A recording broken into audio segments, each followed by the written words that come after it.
Hello everyone, मैं हूं आलोक तिवारी और आज मैं आपको पढ़ाने वाला हूं क्लास 10th बोर्ड का पहला चैप्टर जो कि हमारी केमिस्ट्री का। हमारे चैप्टर का नाम है केमिकल रिएक्शन एंड इक्वेशन। चलिए हम स्टार्ट करते हैं। तो सबसे पहले हम देखेंगे कि केमिकल रिएक्शन जो होती हैं वो होती क्या है। तो बेटा, the breaking and making of bonds between different atoms to produce new substance is called chemical reaction. दो एटम के डिफरेंट एटम के बीच में जो है बॉन्ड्स का टूटना और बनना जो कि एक नया सब्सटेंस क्या बना देती है, तो उसको हम केमिकल रिएक्शन कहते हैं। ये दो टाइप की होती हैं। तो इसमें क्या होता है, melting of ice physical change और rusting of iron chemical change. और जो फॉर्मेशन ऑफ कर्ड होता है ये भी केमिकल चेंज होता है। तो हमारे पास दो टाइप की केमिकल रिएक्शन आ गई, जिसमें में से एक होता है फिजिकल चेंज, एक होता है केमिकल चेंज। चलिए हम आगे बढ़ते हैं। आगे हम देखते हैं फिजिकल चेंज बेटा क्या होता है। Physical change versus chemical change, इसका मतलब हम दोनों के बीच में डिफरेंसेस देखते हैं। तो बेटा सबसे पहले फिजिकल चेंज क्या होता है, ये टेम्परेरी होता है, ठीक। उसके बाद इसमें क्या होता है, नया सब्सटेंस जो होता है वो फॉर्म नहीं होता है, सिर्फ फिजिकल प्रॉपर्टी में क्या आ जाता है, चेंज आ जाता है।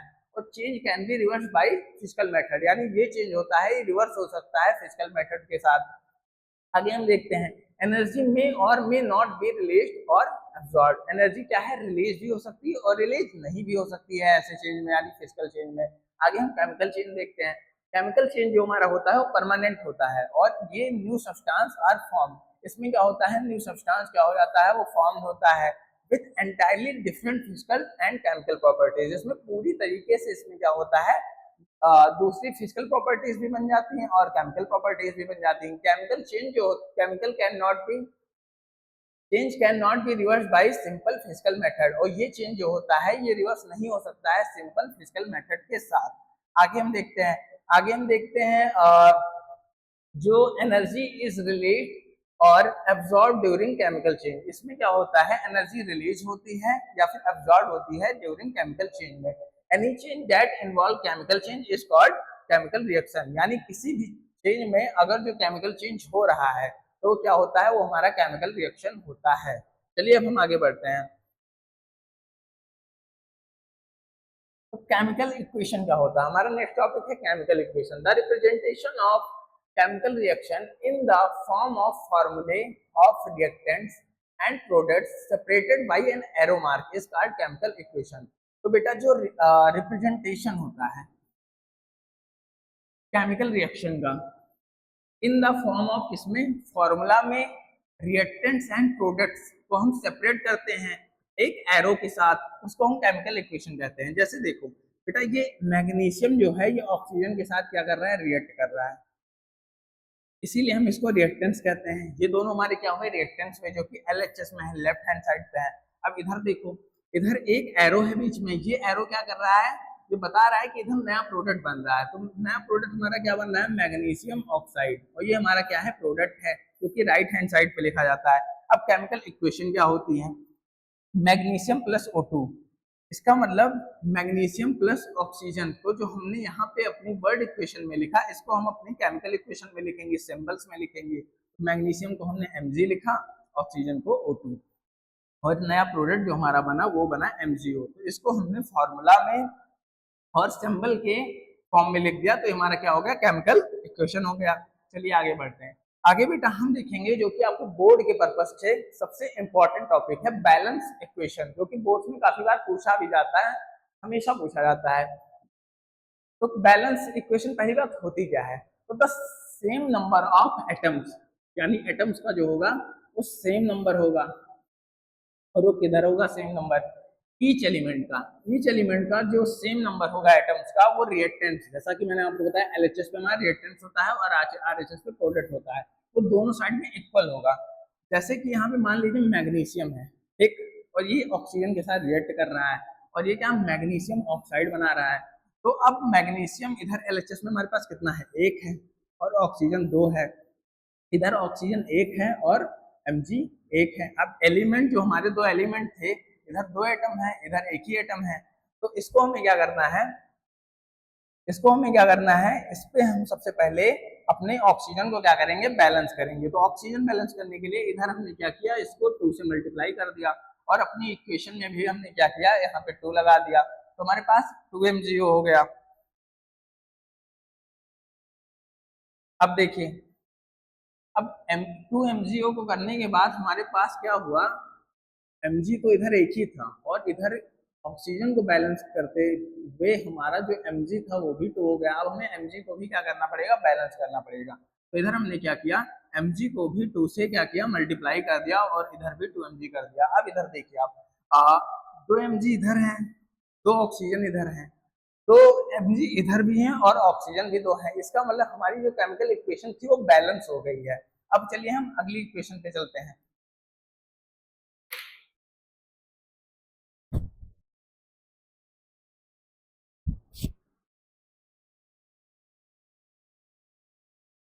तो हमारी अगली इक्वेशन है जिसको हमें बैलेंस करना है, वो है Fe प्लस H2O और इधर बन रहा है Fe3O4 प्लस H2। तो सबसे पहले आप देखिए हमारे पास Fe में इधर कितने, एक है Fe, H कितने हैं, 2 हैं, और हमारे पास ऑक्सीजन कितना है, ये भी एक है, और इधर हम देखेंगे तो Fe हमारे पास है 3 और हाइड्रोजन है 2 और ऑक्सीजन है 4। इसका मतलब क्या है, हमारा जो ऑक्सीजन है वो नहीं बैलेंस है और Fe नहीं बैलेंस है। सबसे पहले हम किसको बैलेंस करेंगे बेटा, सबसे पहले हम आयरन को बैलेंस करते हैं। तो आयरन पे हमने क्या किया, इधर 3 से मल्टीप्लाई कर दिया, हमने इक्वेशन में भी अपने 3 से मल्टीप्लाई इसको कर दिया। अब हमारा बचा हाइड्रोजन, अब हमारा बचा ऑक्सीजन, तो अब हमें अपने ऑक्सीजन को बैलेंस करना है। ऑक्सीजन को बेटा बैलेंस करने के लिए सबसे पहले हम क्या करेंगे, हम अपने जो LHS है वहां पे हम क्या करेंगे, इसको 4 से मल्टीप्लाई कर देंगे। तो इधर हमने इसको 4 से मल्टीप्लाई कर दिया और ये हो गया 4H2, हमारा क्या हुआ, ऑक्सीजन बैलेंस हो गया। अब बेटा हम देखते हैं हमारे पास इधर हाइड्रोजन कितने हो गए, हाइड्रोजन यहाँ पे 4 2 जा 8 हो गए और इधर हाइड्रोजन 2 ही हैं। इसका मतलब हमारा जो हाइड्रोजन था वो अनबैलेंस हो गया ऑक्सीजन को बैलेंस करने के चक्कर में। चलो हम इसको भी बैलेंस करते हैं। इसको हम कैसे बैलेंस करेंगे, हम क्या करेंगे, इधर अपने RHS में हाइड्रोजन को क्या करेंगे, बैलेंस करेंगे। तो हमने इसको क्या किया, 2 से इसका मल्टीप्लीकेशन करवा दिया और ये 4H2 हो गया और हमारा हाइड्रोजन भी बैलेंस हो गया।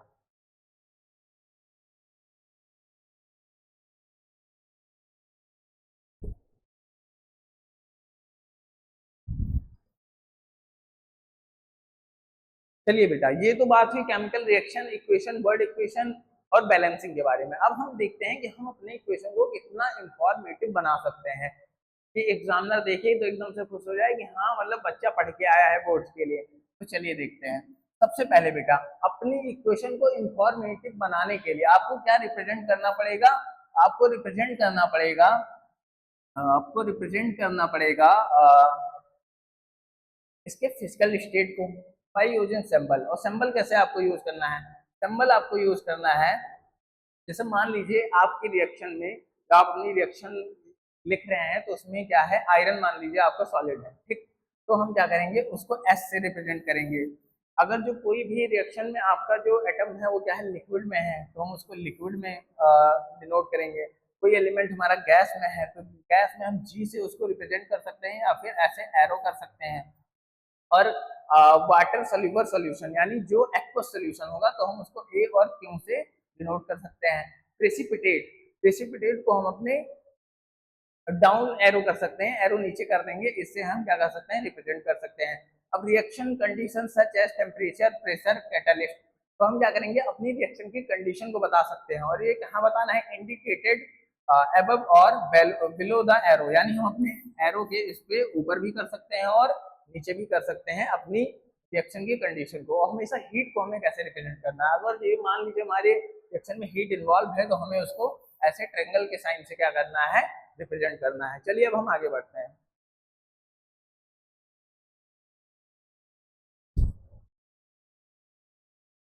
चलिए बेटा देखिए, हम अपनी इक्वेशन को इंफॉर्मेटिव बनाने के लिए सिंबल्स तो हमें पता चल गया। अब चलिए हम इसको अपनी इक्वेशन में देखते हैं। जैसे मान लीजिए हमारे पास यहाँ पे Fe था, Fe हमारा क्या है, सॉलिड है, तो हमने क्या ब्रैकेट में यहाँ पे सॉलिड लिख दिया। H2O हमारा जो था लिक्विड में था, तो इसको हमने क्या लिख दिया, लिक्विड में लिख दिया। और Fe3O4 हमारा सॉलिड था, इधर हमने सॉलिड लिख दिया और इधर क्या है, H2 गैस रिलीज हो रही थी तो इसको हमने ये सिंबल दे दिया कि हाँ H2 रिलीज हो रही है। तो इससे हमारी जो इक्वेशन है बहुत ज्यादा इंफॉर्मेटिव दिखेगी। अब चलिए हम देखते हैं, इधर हम देखते हैं कि हमारे पास क्या है, CO2 है, तो CO2 क्या है, गैस है, ठीक। तो CO2 को हम रिएक्ट करवाएंगे H2 के साथ, H2 भी गैस है। तो ये 340 एटम पे क्या हुआ है, 340 एटम पे ये रिएक्शन हुई है। तो इधर क्या प्रोडक्ट हमारा क्या बन के आ रहा है, CH3OH। तो ये क्या है, लिक्विड है। तो इससे हम ये दिखा सकते हैं कि ये लिक्विड है, ये गैस था, और दो गैस आपस में मिलकर क्या हुई है, रिएक्ट हुई है। चलिए बेटा, अब हम आगे देखते हैं। आगे हमारे पास है 6O2, जो कि क्या है, एक्वस है, जो वाटर में क्या है, सोल्यूबल है। अब हमारे पास H2O है, जो कि लिक्विड है, और ये सनलाइट और क्लोरोफिल, जो कि टेम्परेचर को बता रहा है, या फिर जो इन्वॉल्वमेंट है इनका, तो इसको हमने अपने एरो के पास क्या है, रिप्रेजेंट किया है। और इधर हमारे पास हो जाएंगे एक्वस, और इधर एक्वस, और इधर लिक्विड। तो कुल मिला के इसमें क्या है कि इसमें हमें अपनी इक्वेशन को कितना इंफॉर्मेटिव दिखाना है, उसके फिजिकल स्टेट को सिंबल के साथ दिखाना है।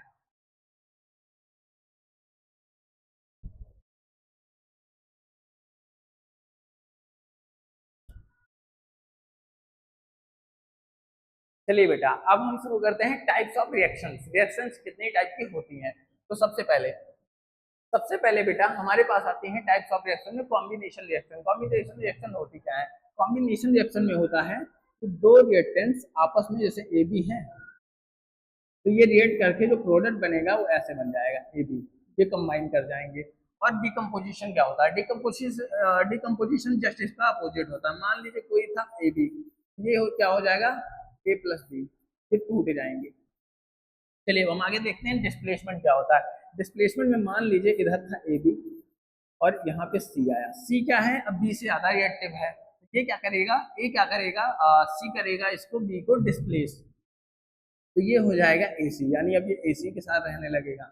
और इधर क्या बचेगा, इधर हमारे पास बचेगा, इधर हमारे पास बचेगा B। तो बी, सी जो था वो बी से ज्यादा रिएक्टिव था, तो इसने क्या किया, बी को डिस्प्लेस कर दिया। बेटा डबल डिस्प्लेसमेंट जो है, डबल डिस्प्लेसमेंट क्या होता है, मान लीजिए ये ए बी है और इधर सी डी है। तो अब ये क्या करेंगे, ये दोनों अपने आयंस को चेंज कर लेंगे। जैसे ए हो जाएगा डी के साथ, और इधर क्या हो जाएगा, बी हो जाएगा सी के साथ। तो इसको हम क्या कहते हैं, इसको हम डबल डिस्प्लेसमेंट कहते हैं, कि ये क्या करते हैं, अपने आयंस को चेंज कर लेते हैं। चलिए अब हम आगे देखते हैं ऑक्सीडेशन क्या होता है बेटा। जब आप आगे जाते हैं अपनी जेई नीट की प्रिपरेशन में, तो रेडॉक्स रिएक्शन जो आपके चैप्टर हैं उसमें ऑक्सीडेशन और रिडक्शन बहुत लेंदी पढ़ाए जाते हैं, तो इसको आप बहुत ज्यादा इंपॉर्टेंट है जानना आपके लिए। तो चलिए ऑक्सीडेशन क्या होता है बेटा, तो removal of hydrogen, removal of hydrogen, removal of hydrogen या एडिशन ऑफ ऑक्सीजन क्या होता है, ऑक्सीडेशन होता है। रिडक्शन में क्या होता है, रिडक्शन में रिमूवल ऑफ ऑक्सीजन हो जाता है, या फिर एडिशन ऑफ हाइड्रोजन हो जाता है। अब देखिए, अब रिडॉक्स रिएक्शन क्या होता है। रिडॉक्स का काफी जिक्र है आपके 11th-12th में, देखते हैं। रिडॉक्स रिएक्शन होता है जिसमें ऑक्सीडेशन और रिडक्शन दोनों एक साथ होती हैं, तो उसको हम रिडॉक्स रिएक्शन बोलते हैं। प्रेसिपिटेशन, जैसा कि मैंने आपको बताया, ऐसा कंपाउंड होता है जो पानी में घुलता नहीं है। एक्सोथर्मिक क्या होता है, एक्सोथर्मिक रिएक्शन होता है जिसमें क्या होती है, हीट क्या होती है, रिलीज होती है। और एंडोथर्मिक में हीट एब्जॉर्ब होती है। चलिए हम आगे चलते हैं। अब बेटा हम देखेंगे कि कॉम्बिनेशन रिएक्शन होता क्या है, तब तक आप इसको नोट कर लीजिए।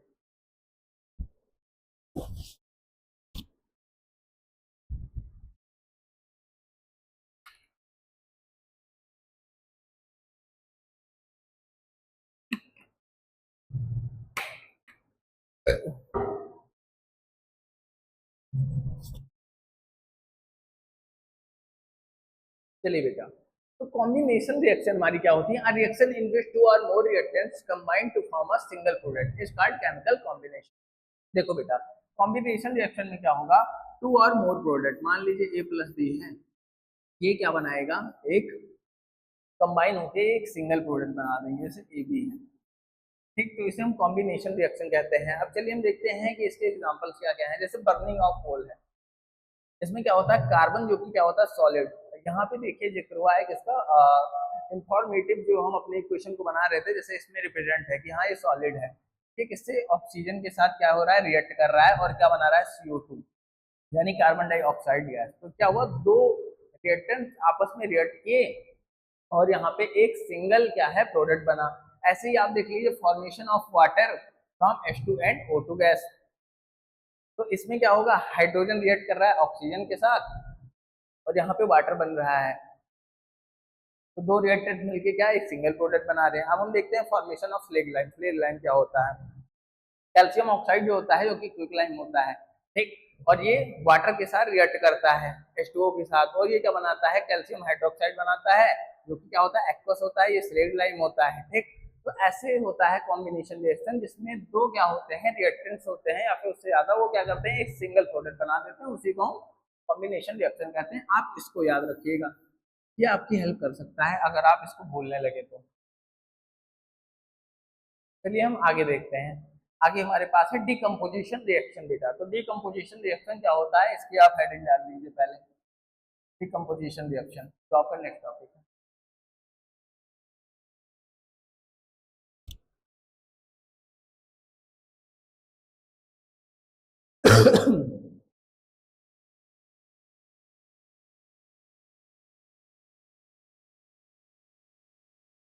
तो डिकम्पोजिशन रिएक्शन ऐसी रिएक्शन होती है, a reaction in which a single reactant breaks down to form two or more product is known as decomposition reaction।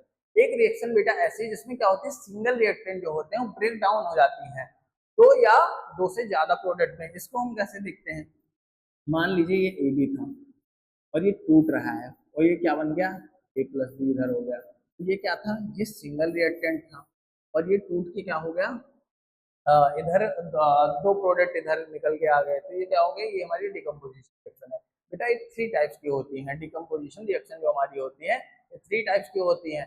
इसमें सबसे पहला हमारे पास आता है थर्मल डिकम्पोजिशन, ठीक, थर्मल डिकम्पोजिशन। दूसरा होती है इलेक्ट्रोलाइटिक और तीसरी होती है फोटोलाइटिक। चलिए हम देखते हैं थर्मल डिकम्पोजिशन क्या होती है। तो बेटा decomposition reaction taking place in the presence of heat, यानी हीट की प्रेजेंस में जो डिकम्पोजिशन रिएक्शन क्या होगी होगी उसको हम बोलेंगे थर्मल डिकम्पोजिशन। जैसे मान लीजिए 2FeSO4 सॉलिड है जो फेरोस सल्फेट, उसको हम यहाँ पे क्या कर रहे हैं, देखिए यहाँ पे हीट इन्वॉल्व हो गई, हीट की प्रेजेंस है यहाँ पे। तो हीट की प्रेजेंस है इसका मतलब ये थर्मल डिकम्पोजिशन है। और इधर क्या बना फेरिक ऑक्साइड और सल्फर डाइऑक्साइड और ट्राइऑक्साइड, इसका मतलब एक रिएक्टेंट था इसने तीन प्रोडक्ट में इधर तोड़ दिया। ऐसे ही अगला देखेंगे लाइम स्टोन है हमारा जो कैल्शियम कार्बोनेट है, ये सॉलिड है, ये भी हीट की प्रेजेंस में क्या हो रहा है टूट रहा है, डिकम्पोज हो रहा है कैल्शियम ऑक्साइड में और CO2 गैस में। तीसरा हम देखते हैं, तीसरा हमारे पास लेड नाइट्रेट है। लेड नाइट्रेट है जो हीट की प्रेजेंस में टूट रहा है, ये एक रिएक्टेंट था और ये क्या हुआ तीन पार्ट में टूट गया। तो इसी को हम क्या बोलेंगे, डिकम्पोजिशन रिएक्शन।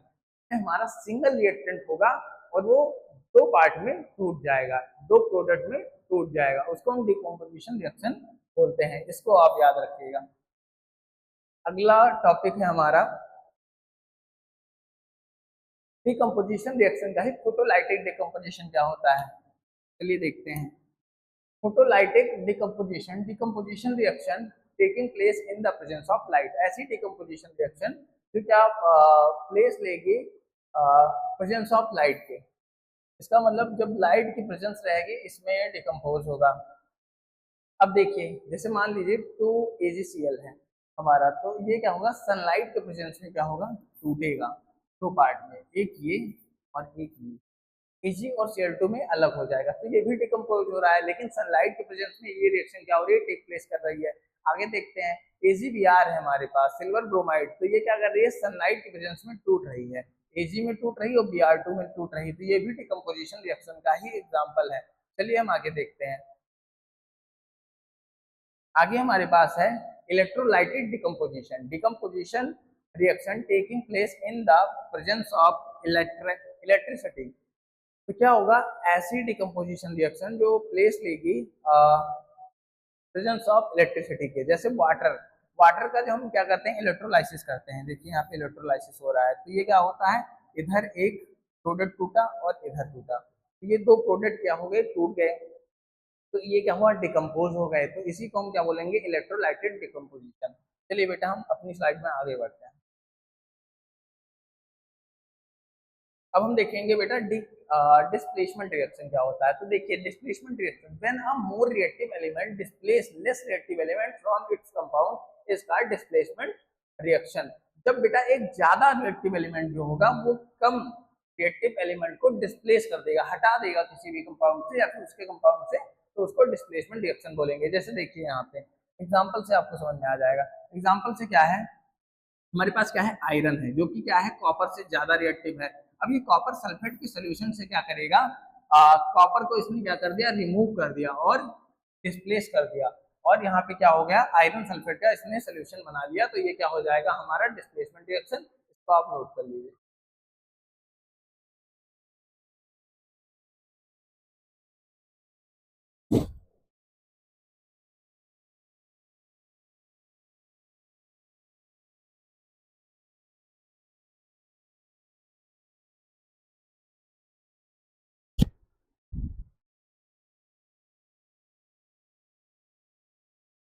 चलिए बेटा अब हम आगे बढ़ते हैं। आगे हम क्या देखेंगे, जैसे जिंक है, जिंक भी क्या है कॉपर से ज्यादा रिएक्टिव है। तो ये क्या करेगा, कॉपर सल्फेट के सोल्यूशन से कॉपर को ही क्या कर देगा, डिस्प्लेस कर देगा, इसी के कंपाउंड से कॉपर को क्या करेगा, डिस्प्लेस कर देगा और जिंक सल्फेट का सोल्यूशन बना देगा। तो ये भी एक एग्जांपल है डिस्प्लेसमेंट रिएक्शन का। आगे हम देखते हैं, यहाँ पे क्या है, लेड है, ठीक, और यहाँ पे कॉपर क्लोराइड यानी CuCl2 का क्या है, एक्वस सोल्यूशन है, कंपाउंड है। ये क्या करेगा, अब लेड जो है Cu को यानी कॉपर को क्या कर देगा, डिस्प्लेस कर देगा, क्योंकि कॉपर कम रिएक्टिव है, और इधर क्या बनेगा, लेड क्लोराइड का अपना एक कंपाउंड बना देगा। तो इससे हमें एक बात और पता चलती है बेटा, जो आयरन है ये कॉपर से ज्यादा रिएक्टिव है, और जो जिंक है ये भी कॉपर से ज्यादा रिएक्टिव है, और जो लेड है ये भी कॉपर से क्या है, ज्यादा रिएक्टिव है। तो बेटा इसको आप नोट कर लीजिए और इसको ध्यान रखिएगा, ठीक। चलिए अब हम आगे बढ़ते हैं। इस टॉपिक को बेटा थोड़ा ध्यान से देखिएगा, डबल डिस्प्लेसमेंट क्या होता है। The reaction in which two different ions or group or atoms in the reactant molecules are displaced, it is called as double displacement reaction.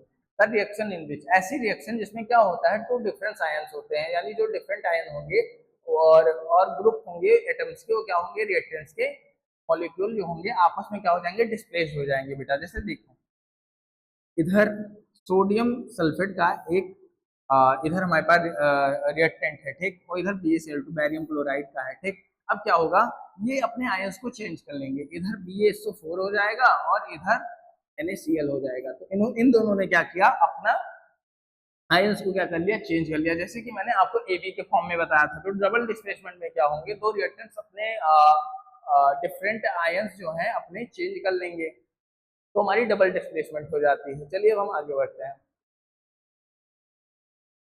Oxidation and reduction, बेटा ये आपका बहुत इंपॉर्टेंट टॉपिक है, इस पे आप थोड़ा अच्छे से ध्यान दीजिएगा।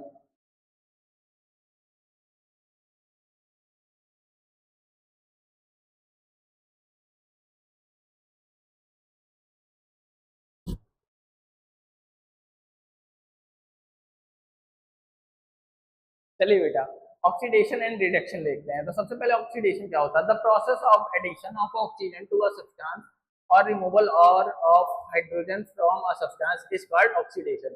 तो बेटा ऐसी प्रोसेस इसमें क्या होता है, एडिशन ऑफ क्या होता है, ऑक्सीजन होता है, इसमें क्या होगा, एडिशन होगा ऑक्सीजन का, ठीक, और एक सब्सटेंस में, और क्या होगा, रिमूवल ऑफ हाइड्रोजन होगा, और या फिर हाइड्रोजन का क्या होगा, रिमूवल होगा एक सब्सटेंस में से। तो इसमें क्या हो जाएगा, ये ऑक्सीडेशन कहलाता है। जैसे आप ध्यान से देखिएगा, यहाँ पे क्या था, कॉपर था, तो कॉपर में क्या हुआ, जब हमने ऑक्सीजन के साथ इसका रिएक्शन करवाया तो ये कॉपर ऑक्साइड बन गया, यानी कॉपर में ऑक्सीजन ऐड हो गया, तो इसी को हम कहते हैं ऑक्सीडेशन। इसका मतलब एडिशन ऑफ ऑक्सीजन। ये एक एग्जांपल आपका ये हो गया। अब चलिए आगे देखते हैं, the process of removal oxygen from a substance. इसका मतलब क्या हुआ, ऑक्सीजन को भी हमने क्या, एडिशन हो रहा था, अब रिमूवल होगा किसी भी सब्सटेंस से, और या फिर एडिशन ऑफ हाइड्रोजन होगा, वहां रिमूवल ऑफ हाइड्रोजन था, यहाँ पे एडिशन ऑफ हाइड्रोजन होगा सब्सटेंस में, तो उसको रिडक्शन करवाएंगे। जैसे क्या होता है, कॉपर ऑक्साइड है और ये हाइड्रोजन जो है इसके साथ क्या हुआ, रिएक्ट किया, और क्या बना, हीट इसको किया गया। अगर जो हीट का आपका सिंबल है, तो ये क्या हुआ, ये सिर्फ कॉपर हो गया, और इधर क्या हुआ, ये वाटर बन गया। तो इधर क्या हुआ, इधर ऑक्सीजन का रिमूवल हो गया, और ये जो H2 था इधर ऑक्सीजन इसके साथ मिल गया और क्या बन गया, वाटर बन गया। तो रिमूवल ऑफ ऑक्सीजन या फिर एडिशन ऑफ हाइड्रोजन, जैसे ऑक्सीजन में हाइड्रोजन अटैच हो गया तो इसको हम क्या बोलेंगे, रिडक्शन बोलेंगे। आगे बढ़ते हैं। आगे बेटा हम देखेंगे रिडॉक्स रिएक्शन क्या होता है, ये टॉपिक नोट कर लीजिए।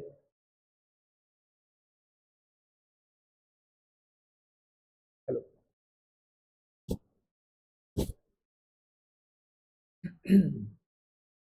तो redox reaction, reaction in which oxidation and reduction takes place simultaneously is called redox reaction। तो बेटा ऐसी प्रोसेस जिसमें क्या होगा, रिएक्शन, ऐसी रिएक्शन जिसमें क्या होगा, ऑक्सीडेशन, जैसा कि मैंने आपको ऑक्सीडेशन भी बताया, एडिशन ऑफ ऑक्सीजन, और रिडक्शन बताया, रिमूवल ऑफ ऑक्सीजन, ये क्या होंगी, टेक्स प्लेस करेंगे यानी एक साथ, उसको हम कहेंगे रिडॉक्स रिएक्शन। जैसे कि यहाँ पे देखिएगा, इस पे थोड़ा ध्यान से देखिएगा, यहाँ पे बेटा देखिए कॉपर ऑक्साइड था, अगर हमने इसको हाइड्रोजन के साथ क्या क्या रिएक्ट करवाया तो इधर ये क्या हुआ, इधर ये हो गया, यू हो गया, और ये ऑक्सीजन जो इसका था ये हाइड्रोजन के पास चला गया। अब देखिए रिडक्शन क्या होता है, रिमूवल ऑफ ऑक्सीजन। यहाँ पे बेटा CuO के पास से ऑक्सीजन चला गया इधर, तो ये क्या हो गया, रिमूवल ऑफ ऑक्सीजन हो गया, यानी ये रिडक्शन हो गया। तो इसका मतलब हाइड्रोजन जो था इसके पास ऑक्सीजन इसने क्या कर लिया, यहाँ पे गेन कर लिया, तो ये क्या हो गया, ऑक्सीजन ऑक्सीडेशन हो गया। तो बेटा ये क्या करते हैं, एडिशन ऑफ ऑक्सीजन इसके पास हो गया, तो हाइड्रोजन के पास क्या हुआ, ऑक्सीजन आ गया, तो ये हो गया ऑक्सीडेशन। तो इसमें रिडक्शन और ऑक्सीडेशन एक साथ हो रहा है, तो इसी को हम रिडॉक्स रिएक्शन कहते हैं, रिमूवल ऑफ ऑक्सीजन। ठीक, अब यहाँ पे देखिए Fe3O4 था, इधर Fe हो जाता है, ऑक्सीजन गायब हो जाता है, ऑक्सीजन जाता कहाँ है, हाइड्रोजन के पास जाता है, तो इसने क्या किया, ऑक्सीजन को गेन कर लिया, एडिशन हो गया ऑक्सीजन का, तो ये ऑक्सीडेशन हो गया, और इधर ये रिडक्शन हो गया, तो ये दोनों क्या कहलाएंगे, रिडॉक्स रिएक्शन कहलाएंगे बेटा। चलिए आगे बढ़ते हैं।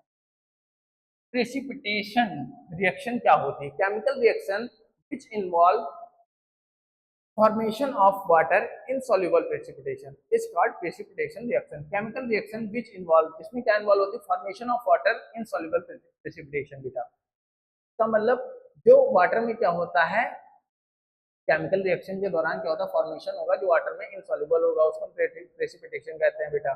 चलिए हम आगे देखते हैं, इसका एक रिएक्शन देखते हैं। रिएक्शन हमारे पास क्या है, रिएक्शन है हमारे पास सोडियम सल्फाइड Na2SO4 जो कि क्या है, एक्वस है, और ये रिएक्ट कर रहा है किसके साथ, BaCl2 के साथ, बैरियम क्लोराइड के साथ, ये भी एक्वस है, और ये बन रहा है BaSO4, बैरियम सल्फेट और 2NaCl। तो ये हमारा क्या है, एक प्रेसिपिटेशन रिएक्शन है, ठीक, जो कि वाटर में क्या रहेगा, इनसॉल्युबल रहेगा।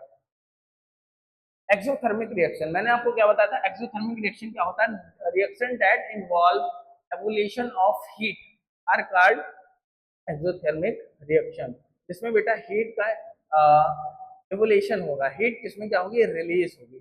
चलिए देखते हैं, burning of natural gas, natural gas होता है इसका बर्निंग, CH4 गैस था, नेचुरल गैस, ये रिएक्ट कर रहा था ऑक्सीजन के साथ, ठीक। अब इसमें क्या हुआ, कार्बन डाइऑक्साइड फॉर्म हुआ और वाटर, और इससे एनर्जी रिलीज हुई, हीट एनर्जी रिलीज हुई या फिर एनर्जी रिलीज हुई, तो इसको हम क्या बोलेंगे, exothermic. Decomposition of vegetable into compost is also an example of exothermic reaction, यानी वेजिटेबल्स का क्या होगा, डिकम्पोजिशन इनटू कंपोस्ट जो होता है वो भी क्या होता है, एग्जांपल है एक्सोथर्मिक रिएक्शन के। आगे देखते हैं, आगे आपका टॉपिक होगा endothermic reaction. Exothermic reaction, respiration is an exothermic reaction. तो रेस्पिरेशन क्या है, एक एक्सोथर्मिक रिएक्शन है, जो कि एक प्रोसेस है एक्सोथर्मिक का। The food that we intake is broken down into simpler substances such as carbohydrated hydrates, protein, fats during digestion. तो क्या होता है, फूड जो हम इंटेक करते हैं ब्रोक डाउन होते हैं बेटा सिंपलर सब्सटेंस में, जैसे कार्बोहाइड्रेट्स हो गए, प्रोटीन हो गए, फैट्स हो गए ड्यूरिंग डाइजेशन में, ठीक। अब कार्बोहाइड्रेट्स जो होते हैं वो एब्जॉर्ब होते हैं ब्रोकन डाउन इनटू ग्लूकोज में, ठीक। समझ में आया? अब आगे देखते हैं, अब क्या होगा, ग्लूकोज कंबाइन रहता है ऑक्सीजन के साथ in the cells of our body and provides energy, और हमें एनर्जी प्रोवाइड होता है। This reaction is called respiration, इसको हम रेस्पिरेशन कहते हैं। जैसे यहाँ पे ग्लूकोज था, यहाँ पे ऑक्सीजन के साथ इसने क्या किया, रिएक्ट किया, और यहाँ पे कार्बन डाइऑक्साइड, वाटर और एनर्जी क्या हुई, रिलीज हुई। तो एनर्जी रिलीज हुई तो कौन सी रिएक्शन होगी, एक्सोथर्मिक रिएक्शन हो गया बेटा, इसको आप नोट कर लीजिए।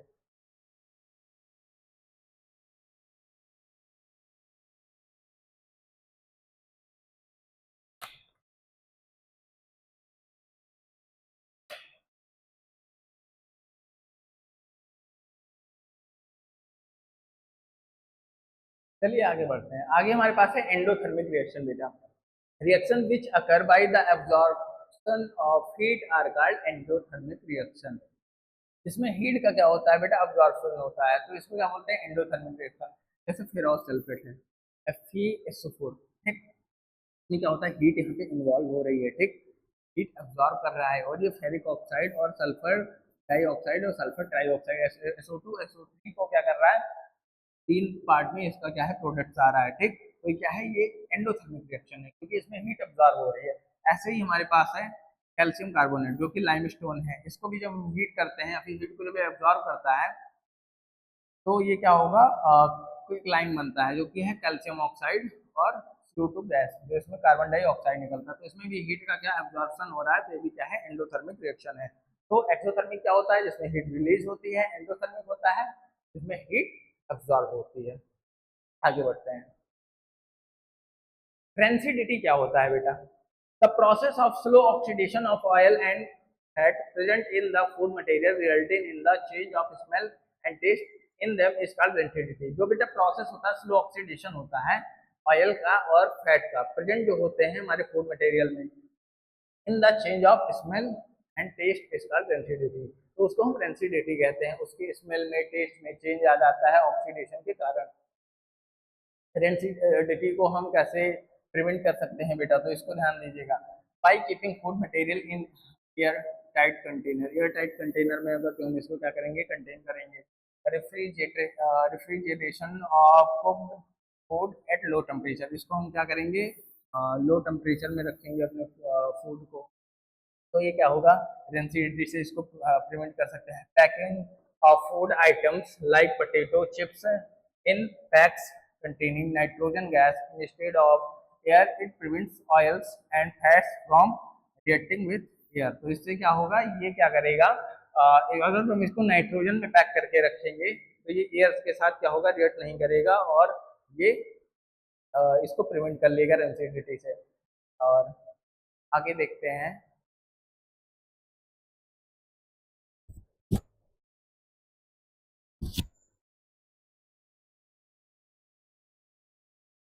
Avoid keeping the food and food material in direct contact with air, हम इसको क्या करें, अवॉइड करें इसको, कैसे, डायरेक्ट कांटेक्ट में एयर में रखने से हमारे फूड मटेरियल को, ठीक। आगे हम देखते हैं, बाई एडिंग एंटीऑक्सीडेंट्स, इस एग्जांपल BHA। BHA जो है हमारा बट्राइलेटेड हाइड्रोक्सी एनिसोल को अगर जो इसमें क्या करेंगे, जो कि एंटीऑक्सीडेंट होता है, इसमें ऐड करें तो इससे भी हम अपने फूड को प्रिवेंट कर सकते हैं रेंसिडिटी। आगे देखते हैं। आगे जो हमारा नेक्स्ट टॉपिक है बेटा वो है कोरोजन, ठीक। कोरोजन को हम ध्यान से देखते हैं, हमारा लास्ट टॉपिक है। कोरोजन क्या बेटा होता है, the phenomenon in which metals are slowly eaten away by the reaction of air. Metals क्या होते हैं, धीरे धीरे खा जाते हैं, मेटल्स क्या होंगे, धीरे धीरे खा जाते हैं रिएक्शन ऑफ एयर से और वाटर से, केमिकल्स जो प्रेजेंट होते हैं एटमॉस्फेयर में उसको हम कोरोजन कहते हैं। एग्जाम्पल में जैसे होगा, एग्जाम्पल में ब्लैक कोटिंग और सिल्वर, सिल्वर पे क्या होता है, ब्लैक कोटिंग आ जाता है और ग्रीन कोटिंग किस पे आ जाता है, कॉपर पे। तो ये क्या होता है कि कोरोजन का ही कोरोजन से ही होता है। रेस्टिंग ऑफ आयरन क्या होता है, रेस्टिंग ऑफ आयरन बेटा होता है ड्यू टू कोरोजन, ठीक। इट कैन बी प्रिवेंटेड, इसको कैसे हम प्रिवेंट कर सकते हैं, सबसे पहले बेटा क्या, बाई अप्लाइंग पेंट, हम पेंट इस पे अप्लाई कर सकते हैं आयरन आर्टिकल्स पे, और rusting corrosion can be prevented, जिससे क्या होता है, कोरोजन और रस्टिंग क्या होती है, प्रिवेंट की जा सकती है। Paint does not allow oxygen and moisturiser to come in contact with the surface of iron, paint क्या करता है, अलाउ नहीं करता है ऑक्सीजन को, मॉइस्चराइजर को टच में आने से, किसके साथ, आयरन के सरफेस से, ठीक। इसको आप नोट कर लीजिए।